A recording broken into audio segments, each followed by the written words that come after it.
Pakistan finally has a Prime Minister. He is a Sharif, but not Nawaz. His younger brother, Shehbaz.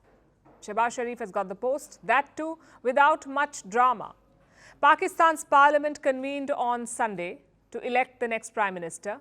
Some 336 lawmakers were eligible to vote. 201 of them voted for Shehbaz Sharif. Only 92 voted for Imran Khan's candidate, so smooth sailing. Earlier today, Shehbaz Sharif was sworn in as the Prime Minister. It's his second stint as Pakistan's leader. The first was from 2022 to 2023. Now, Shehbaz is not the charismatic kind. He was warming the Prime Minister's chair for his elder brother, Nawaz Sharif. But now he finds himself on it again. The question is, what are his plans for Pakistan? His first speech offered some clues. Shehbaz Sharif talked about freeing Kashmir. Listen to this.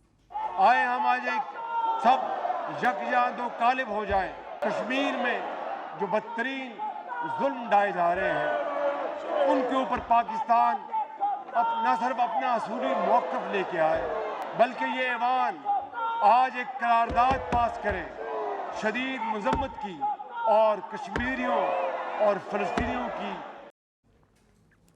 I guess some things never change. Kashmir is an obsession for Pakistan's leaders and Shehbaz Sharif is no different. But his latest statement is not some clarion call. It's the old and dusty army script.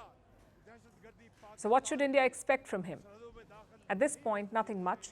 Both Shehbaz Sharif and the Pakistani army have a lot on their plate. A nose-diving economy, a rebellious Imran Khan and homegrown terror groups. So focusing on India will be tough. Nawaz Sharif did talk about resetting relations with New Delhi, but that was before the election. A lot has changed since then. The Sharifs have lost a lot of political capital. The army has lost face. So an outreach to India looks very unlikely at this point. Instead, Shehbaz Sharif is focusing on the West. He is promising to repair relations with the US and Europe. America के साथ हमें अपने तारीखी ताल्लुकात को पहले repair करना है और फिर इस्तवार करना है और फिर तजारती दिफाई और माशी और सफारती ताल्लुकात को बेहतर लाना है। यूरोपियन यूनियन और खलीजी तावन काउंसिल के साथ हम रिश्ते मजबूत करेंगे।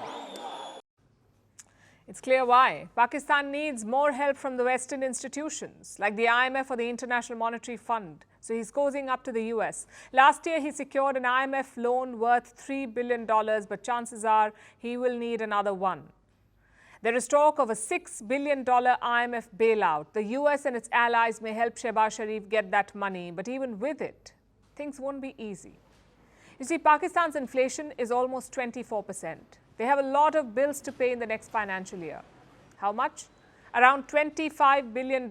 So ideally, Pakistan needs to implement a lot of reforms, what experts call the bitter pill. But for that, you need to be popular.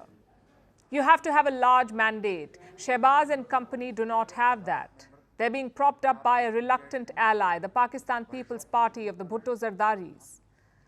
So will they risk unpopular reforms or will they stick to the status quo?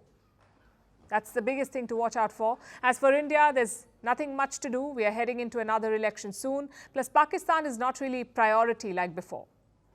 Earlier, we would see Pakistan feature prominently in Indian campaigns. There was talk of the Pakistan question. But that's not the case anymore. The new focus is on other partners and rivals like the Quad or the G20 or China and Canada. So don't expect India to rush for a reset either. New Delhi will probably observe how things develop across the border, what the new government is up to, what it says and does, and then react accordingly. Foreign Minister S. Jaishankar hinted at this recently. Our problem in the neighborhood, very honestly, is in respect of one country. And in diplomacy, you always hold out hopes that, yes, okay, keep at it, and who knows one day, what the future holds. Clearly interesting times ahead, also challenging times if you're Shehbaz Sharif. He's known to be the logistics man in Pakistan, an able administrator. But he's hamstrung by multiple challenges, a weak mandate, a lack of popularity, a weakened army, and an immensely popular rival. So his appointment as Prime Minister is far from a new beginning. It's old wine in an even older bottle.